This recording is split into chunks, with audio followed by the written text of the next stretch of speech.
Hola, ¿qué tal? Bueno, vamos a abordar la cuestión de la transición del feudalismo al capitalismo. Vamos a aportar simplemente algunos datos históricos y hechos que permitan contextualizar lo que tienen desarrollado muy bien y muy bien conceptualizado en el texto de Vilar de transición del feudalismo al capitalismo, ¿no? Este video de ningún modo reemplaza la lectura de los textos que tienen y de los fragmentos de textos en el caso de Marx, del capítulo 24. Empecemos planteando que, bueno, el periodo transicional comienza luego de la crisis del siglo XIV, que es una crisis donde por diversos aspectos, la pandemia de la época de la peste negra, las rebeliones campesinas y artesanas, un sinnúmero de cuestiones que no volvemos a abordar acá, pero que aflojaron en muchos casos las relaciones feudales, permitieron comenzar a disolverlas, sobre todo en algunas regiones, particularmente en el caso inglés, en muchas regiones británicas eso pasaría y no solo ahí. Bien, luego la transición en el siglo XV está marcada por unos hechos que seguramente muchos conocen, pero está bueno que acá los recordemos y los vinculemos entre sí. Comienza un periodo de expansión europea, transoceánica y proceso de conquista, ¿no? Obviamente la fecha que todos recordamos es 1492, los viajes de Colón. Pero bueno, también hay que pensar en los viajes de los portugueses, el descubrimiento de la ruta que circunnavegando el África llevaba a las Indias Orientales, etc. Es un periodo en el cual entonces comienza un saqueo por parte de las potencias europeas de esa época, un saqueo enorme de las riquezas que van a encontrar en América, en Asia, en África, que implica también que se comienza a constituir un mercado mundial a partir de un comercio transoceánico regido por esas potencias europeas que permitió grandes riquezas a sectores de burguesía mercantil que en la época hacen su aparición. Esto es un cambio que no podemos de ningún modo menospreciar ni subestimar, como lo explica Vilar y Marx también. No hay manera de subestimar esto en cuanto a como un factor que permite el despegue de la burguesía y del capitalismo en Europa. No es el único y no se puede explicar el despegue capitalista a partir solamente de este factor, pero es un factor vital, muy importante. Luego hay un montón de otros elementos que aparecen culturales, científicos, religiosos, políticos, en los años del siglo XV y XVI, en esa época, que nos demuestran que era una fase transicional. Marquemos algunos, por ejemplo, la que algunos historiadores llaman revolución de la imprenta. Nosotros que somos de la época, bueno, de internet o que estamos siendo contemporáneos a esta revolución de la información que implica los medios digitales, etcétera. En esa época hubo una revolución de la información, una revolución cultural, una revolución relativamente no tan rápida, digamos, o más lenta que la que asistimos hoy a partir de Internet, pero una revolución de consecuencias muy grandes. La Biblia de Gutenberg es de 1455. Esto comienza a poner la cultura letrada, la posibilidad de acceder a la lectoescritura, a libros, a información que antes no estaba disponible para sectores de la población crecientes. Este sería un dato. El otro dato que también recordarán de haber estudiado en el colegio es la cuestión del renacimiento artístico. Las formas artísticas no son ajenas a la transición y aparecen, podemos graficarlo en las obras de Leonardo da Vinci y Miguel Ángel Buonarroti,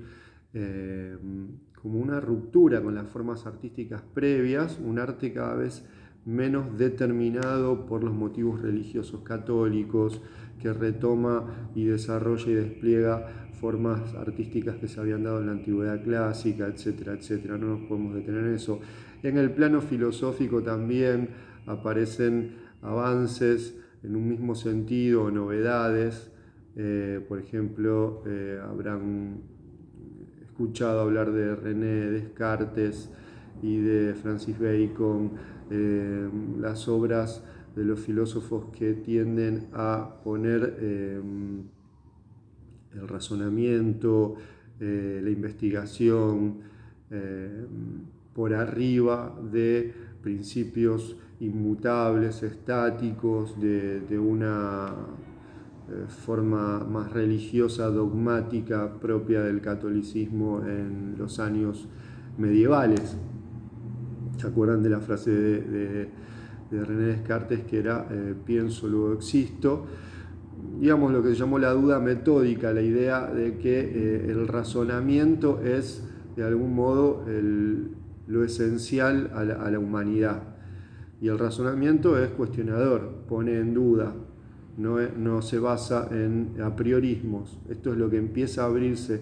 Esto es también tomado en el plano científico, ¿sí? Estas ideas de la experimentación, de no dar por correctas ninguna tesis sin investigarla, sin probarla, aparece claramente en dos figuras en las cuales podemos sintetizar de ese movimiento en esa época transicional, como son Giordano Bruno y Galileo, que son los que dan por tierra con la tesis de un sistema geocéntrico y a partir de la observación del cielo, de los astros, de los cuerpos celestes, de alguna forma invalidan lo que se pensaban que eran verdades inmutables y que habían sido sancionadas por la Iglesia de esa manera, y esto le valió la vida. En el caso de Giordano Bruno fue quemado en la hoguera en el año 1600, y en el caso de Galileo fue perseguido por la Inquisición y durante largos años no pudo continuar con sus investigaciones. En el plano religioso aparece un movimiento que es claramente que denota la transición del feudalismo al capitalismo, que es la Reforma protestante con la figura de Lutero, la denuncia de la venta de indulgencias por parte del Papa y las autoridades romanas, lo que están demostrando una rebeldía contra la jerarquía eclesiástica que se expresa en el caso de Lutero contra el dogma romano, pero también, digamos, lo que aparece más allá de Lutero es un movimiento todavía más vasto y más radicalizado de impugnación de la institución eclesiástica de la Iglesia Católica Apostólica Romana. Acá aparece otro elemento de la transición, donde lo que es impugnado finalmente es la autoridad en materia intelectual, la autoridad en materia moral, religiosa, única, monopólica, que hasta ese momento había sido la Iglesia Católica, y acá esto es criticado, cuestionado, vapuleado. Aparecen nuevas religiones, primero perseguidas por la Contrarreforma y todos los movimientos que la Iglesia se dio para evitar que estas disidencias, al principio disidencias internas, se transformaran en nuevas religiones, y que no lo puede evitar. Pero, como digo, hay un movimiento reformista que es mucho más radicalizado que el propio Lutero y que va a encarnar en las guerras campesinas de 1525, uno de sus líderes, Thomas Müntzer. Esas guerras en Alemania fueron reprimidas salvajemente y con decenas de miles, algunos dicen hasta 100.000 campesinos asesinados, masacrados, donde los propios luteranos, empezando por el propio Lutero, condenan la rebeldía y el cuestionamiento al que llevan las cosas los campesinos. Esto va a tener consecuencias para la historia alemana y europea, esta derrota de la guerra campesina de 1525. Por otro lado, como tienen en Vilar, el siglo XVI, a partir de la llegada de la plata y los metales preciosos americanos a Europa constituye una revolución de los precios, es decir, hay un fenómeno inflacionario que beneficia sobre todo a los sectores de burguesía, a los sectores que están en relación a la explotación asalariada y a la rentabilidad de los negocios en donde aumentan esos precios, mientras que hay perjudicados los sectores que tienen rentas fijas y los propios asalariados. Por eso, como tienen ahí en el texto de Vilar, aparece mencionado el periodo de Isabel I, en el final de la dinastía de los Tudor, entre 1558 y 1600, 1603, como el periodo en el cual se abre al capitalismo Inglaterra, y no por casualidad son los momentos de las primeras leyes de pobres que persiguen a los pobres, que los fuerzan a entrar en casas de trabajo y en relaciones de dependencia por parte de patronos. Por otro lado, también al principio levemente y luego con más fuerza aparece el movimiento de los cercamientos, los enclosures, o sea, la despropiación o expropiación de las tierras a los campesinos. Esto en cuanto a los siglos XV y XVI. El siglo XVII vemos cómo en el proceso británico el avance hacia el capitalismo genera la guerra civil, ¿no? de donde emerge el periodo de Cromwell, 1640-1660 aproximadamente, donde se dan cambios y avances hacia el capitalismo de una forma muy definida. Ahí Vilar lo llama el siglo de las manufacturas, se desarrolla fuertemente la producción manufacturera, y también es el periodo en el cual Inglaterra desbanca a Holanda de una gran parte de las rutas comerciales y se va transformando en la principal potencia económica de la época. Cuando pasamos al siglo XVIII, vemos que, como los autores, la mayor parte de los historiadores han llamado a este periodo el periodo de la doble revolución, sobre todo la segunda mitad del siglo XVIII, donde aparecen por un lado la revolución industrial británica, sobre la base del descubrimiento de James Watt de la máquina de vapor, 1769, y esto va a llevar a la maquinofactura, un cambio fundamental que le da la propia base técnica al desarrollo capitalista y hace que todas las transformaciones sociales previas que llevaban al capitalismo en las relaciones sociales de producción adquieren acá las fuerzas productivas que le permiten seguir llevando esto adelante. Y por otro lado, como bien lo explica hacia el final del texto Vilar, el feudalismo no murió sin defenderse, y para defenderse apeló a la superestructura estatal.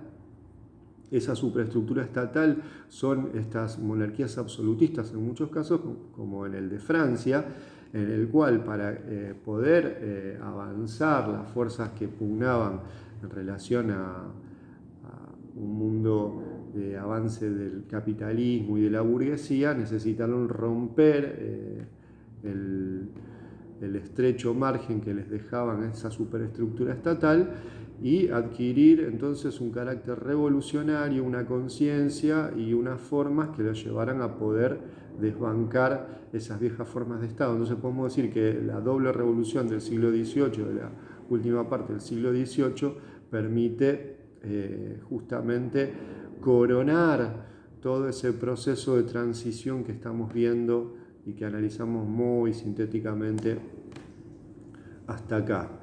Y eso es lo que va a permitir luego en el siglo XIX que se desarrolle este capitalismo industrial o el capitalismo a secas, vamos a decirlo mejor, que tenía como emblema Manchester, como bien lo explica Vilar en su texto. Bueno, son algunos puntazos, algunos destellos para poder entender el proceso de transición del feudalismo al capitalismo y no reemplaza la lectura de los textos.